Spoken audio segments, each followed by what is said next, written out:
apakah Pak Ahy mampu jadi menteri? Jangankan jadi menteri, jadi wapres, jadi presiden do sanggup. Sudah. Karena itu aja. Terima kasih pimpinan. Lebih dari 7 menit. Ya. Terima kasih Pak Rianta.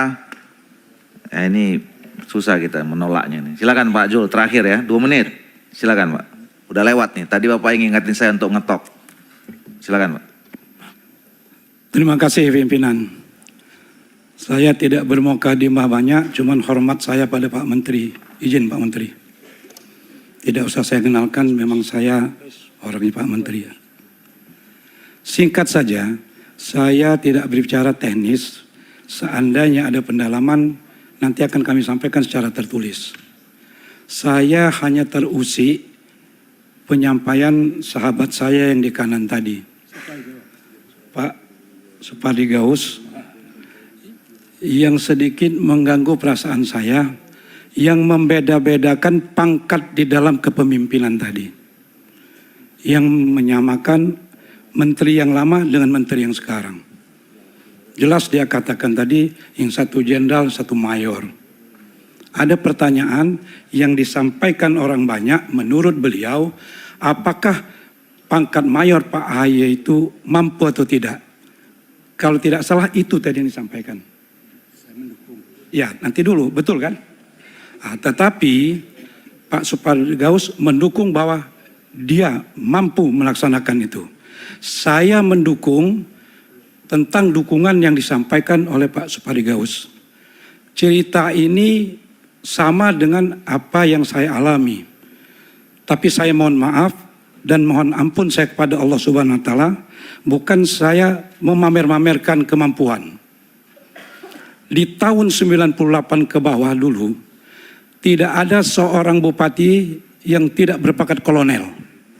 Semua kolonel, kombes atau yang lain-lain. Pada tahun 98-2000, saya menjadi Bupati Lampung Selatan. Kabupaten yang cukup besar di Lampung.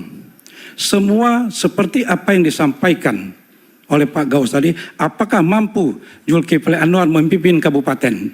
Sementara dia sekedar ketua FKPPI dan sekedar dia ketua Kadin di Lampung. Pak Jul, boleh mohon maaf sekali.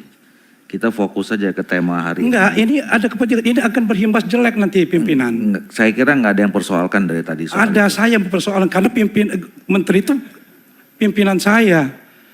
Jangan sampai dicap dibeda-bedakan. Artinya ini bicara kemampuan yang saya sampaikan ini. Nyatanya mampu semuanya. Iya, makanya. Ya, nah itu. Jadi maksud saya bukan pangkat kolonel pun, nah ini artinya Pak pimpinan. Bukan kolonel pun saya bisa memimpin kabupaten. Ya. Nah itu yang saya akan garis bawahi. Ya, nyatanya saya mampu. Okay. Jadi jangan disama-samakan soal pangkat. Betul, itu hanya soal manajemen. Presiden Libya juga hanya kolonel. Dan seandainya ada yang bertanya kepada saya, apakah Pak Ahy mampu sebagai menteri? Jangankan jadi menteri, jadi wapres pun dia mampu, saya yakin. Mohon maaf, saya tidak cari muka karena pimpinan saya. Tapi saya terusik bicara kemampuan. Jadi saya yakin Pak Ahy mampu untuk menyelesaikan tugasnya sebagai menteri ATR BPN. Itu saja pimpinan yang saya sampaikan. Baik. Dan saya tidak sependapat kalau pimpinan mengelah penyampaian saya, itu kan hak saya. Konstitusi saya kan menyampaikan kemampuan ini. Bukan, saya mau meluruskan tema rapat kerja kita. Betul, saya sudah katakan, saya bicara teknis. Jadi nggak usah bicara soal personal. Kita bicara ini personal yang disampaikan tadi. Nggak, saya kira nggak ada yang persoalkan soal masalah kita pribadi-pribadi di sini. Betul, kita mau bicara tentang agenda kerja ke depan. Ya udah selesai. Memang tidak ada sangkut paut dengan pribadi lain, dengan pribadi saya ada sangkut paut. Mohon maaf pimpinan. Jadi kalau ditanya kepada saya, apakah Pak Ahy mampu jadi menteri? Jangankan jadi menteri, jadi wapres, jadi presiden do sanggup. Sudah. Karena itu aja. Terima kasih pimpinan. Lebih dari 7 menit. Ya. Baik Bapak Ibu sekalian, kita tadi sudah sama-sama mendengarkan Saudara Menteri apa yang disampaikan oleh semua Bapak-Bapak dan Ibu-Ibu dari pimpinan dan Komisi 2 DPR RI. Download Tribun X sekarang, menghadirkan lokal menjadi Indonesia.